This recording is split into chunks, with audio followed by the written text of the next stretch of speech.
Okay, happy Monday morning, everybody. This is Mayor Amanda Black with the City of Paradise coming at you from City Hall. And I'm Chance Williford. I'm the city administrator. And we just wanted to put out another video real quick, giving you the highlights of our last meeting. We understand not everybody can come to the meeting who may be interested, and we do not yet have the capabilities to stream it or record those for you, but we did want to keep you in the loop and give you the highlights of what we covered at our last council meeting last week. And I know that this mayor's message video system is kind of new to the public. I know that our very first one had the high production values because we were using a donated space. We're going to continue to work on this and see how much traction we get, and we'd sure like to improve the viewer experience as time goes on. Yeah, so let us know if these videos are helpful for you. You'd like to see them come in. If there's things you would like us to cover, be sure to reach out to us at City Hall. But for right now, like I said, we want to get into what we covered in our last council meeting. And first up, we got a brief from Pyra on what's been going on at Leone Park. If you haven't been over there lately, you should go check it out.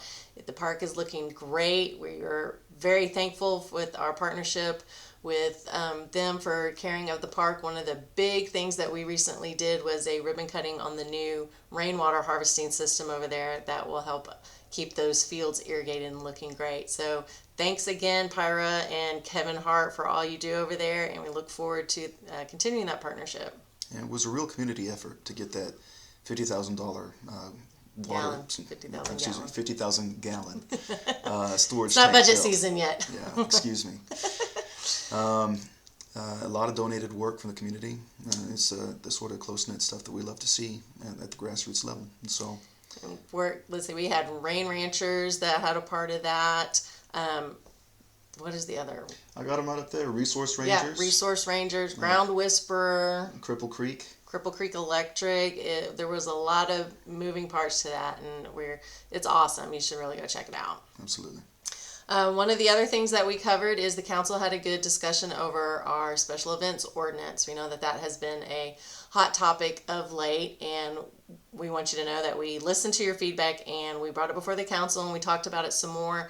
And really the council believes that the spirit of the ordinance and what it is asking of our event coordinators is a good thing overall. It is good so that we can keep these events going and keep them safe and for everybody who is putting it on, everybody who's attending, and keep them well organized, and the city can help with that as we can. One of the things we also did talk about was keeping the zero application fee for nonprofits who are coming to put these events on as fundraisers. That's very important. We do not want to be a hindrance in helping them reach their goal of providing for whichever charity that they are working on. And also for the insurance requirement, we believe that insurance is a good thing. It just protects the event coordinators as well as the city. So the EDC is helping this year with some of that, and one of our council members is also an EDC, and he believes that they may continue to help nonprofits as they come and want to put on these festivals in town. So it's going to be an effort with a lot of moving parts here in the city, but we think they're important and we want to do our part to help keep them safe and strong for many years to come. And the bottom line, really, at the end of the day, I think, is just communication. Whenever we have people who desire to hold an event, they've come in and talked with me, and we've been able to work out any of the challenges that might have come up. And so I am here. The mayor is here every week to sit down with people and talk about what you want to see in your community. And we're going to bend over backwards to make sure that what you want to happen is achieved. That's right. And to that event, Chance, you've been busy little bee, working on getting us some stuff going on. What have you been up to? So, one of the big challenges always with public operations is just funding, because everyone wants to see services within their communities, but no one wants to pay increased taxes. And so the question is, how do we find money? There are a lot of answers to that question, and one of the big ones is grant funds. And so the City of Paradise actually has multiple grant coordinators that we work with in order to find funds that might be available to do things without placing additional burden on the community.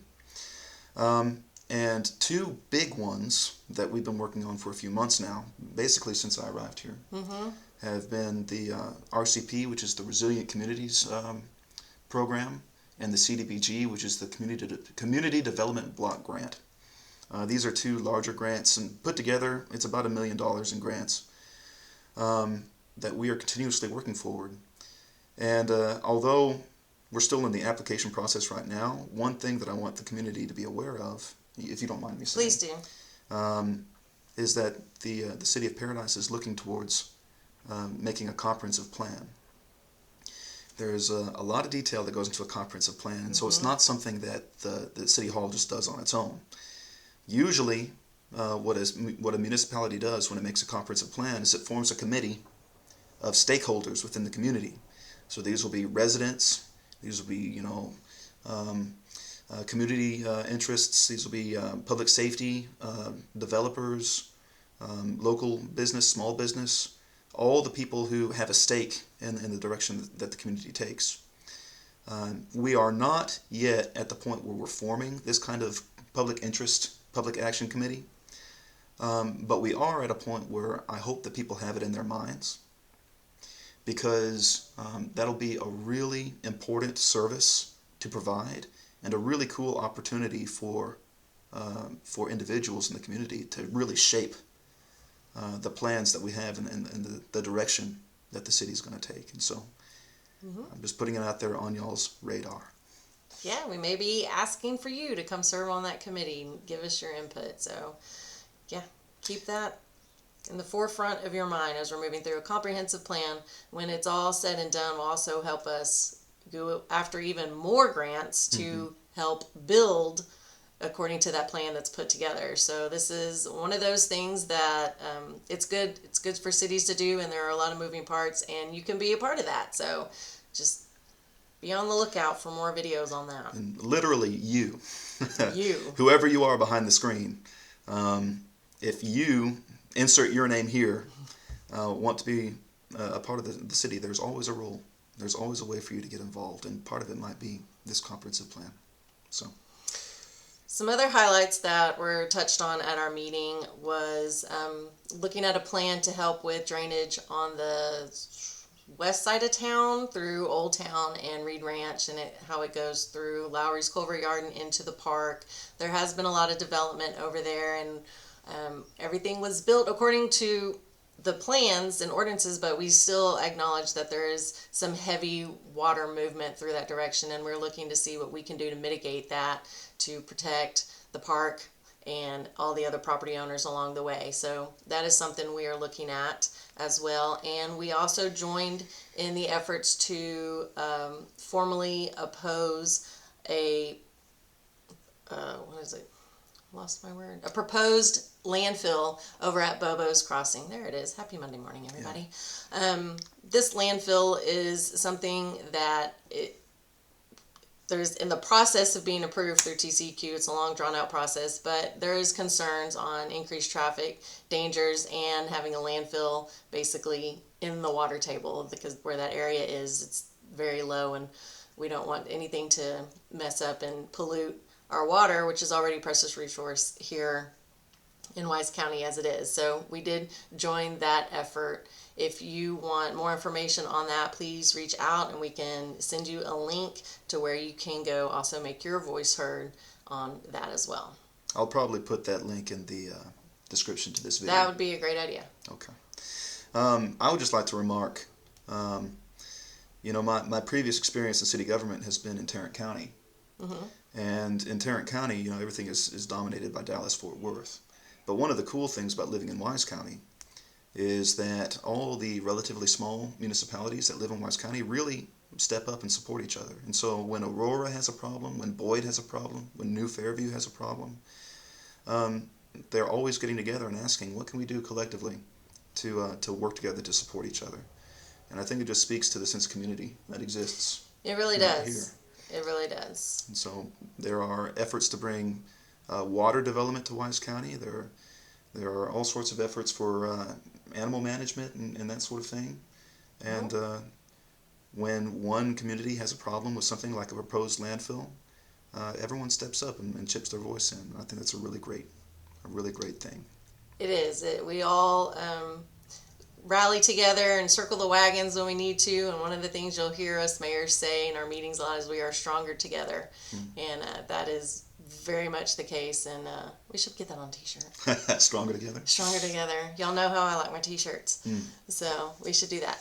The last thing we want to touch on, we don't want this video to go on too terribly long, but the last thing we want to touch on is we were finally able to have the public hearing on the proposed plating for Brandon Gentry's property over there by the bank, where hopefully very soon we may see a food truck. So there's always, like I said, different administrative things that we have to follow and processes that must come in and timing and public notices and public hearings. And while we were unable to do all of that last month at the meeting, we were able to do it this month. And we're looking forward to seeing what he does over there in that property. Absolutely. Do you want me to talk about the process that comes for applications for special permits? And so, I'm going to get my nerd glasses on for a second here. Oh my goodness. I'm going to stretch this video out just a little bit longer. Just a tad in the highlights. So, the community might come together and ask, a property owner owns this property. Why can't that person just do what they want with the property, especially if it's something benign like put up a food truck? And he should just be able to slap that food truck down and do whatever he wants. And the answer to that question is, when an area isn't zoned for that kind of activity, the property owners that live adjacent to that lot have a reasonable expectation of the uses that lot is expected to be used for. And so if we come around and randomly change the use of that property, the neighbors of that lot would have a legitimate gripe that, hey, we did not expect to see that pop up next to our front yard or whatever. Now, if everyone is already of one mind, hey, of course we want more food, we want more opportunities to eat, everyone wants this, why is the city throwing a wrench in this process? Well, it might have been that one of the property owners might have really gotten angry that this unexpected use was going to happen next to their property. And it might not have been a food truck. It might have been a liquor stand or whatever you can imagine that you might not have liked. And so it would have been important that we gave everyone the opportunity to talk about it. In this case, everyone was unanimous. Absolutely. That everyone wants the food truck. Bring on the tacos. That made the public hearing very easy, and we were able to get it passed along.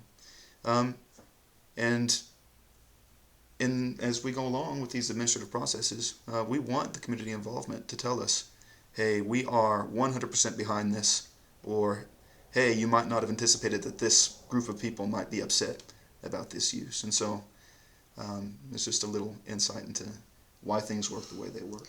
And also because we have rules we have to follow too. We have to follow the rules set from the state. And so we do our best to do that as well and keep everyone involved. But it's always a happy occasion when things work out easily. Absolutely. So we hope that this video has been informative. We hope that it keeps you in the loop with what's going on in town. If there's something that you would like us to cover, please reach out to City Hall and let us know. But until then, this is your second message from the mayor. Signing off.